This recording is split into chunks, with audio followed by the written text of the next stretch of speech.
جب فرعون اور اس کی قوم کو اللہ نے ہلاک کیا اور موسیٰ علیہ السلام کو بنی اسرائیل سمیت اللہ تبارک و تعالی سمندر پار کروا کر عافیت کے ساتھ مصر سے نکال لے گیا، تو اللہ نے حضرت موسیٰ علیہ السلام کو تورات عطا کی۔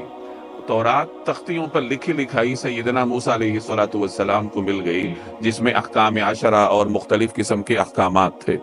لیکن تورات کے نزول سے پہلے بھی سیدنا موسیٰ علیہ السلام پر وحی آتی رہی ہے، جس زمانے میں وہ فرعون اور اس کی قوم کو تبلیغ فرمایا کرتے تھے۔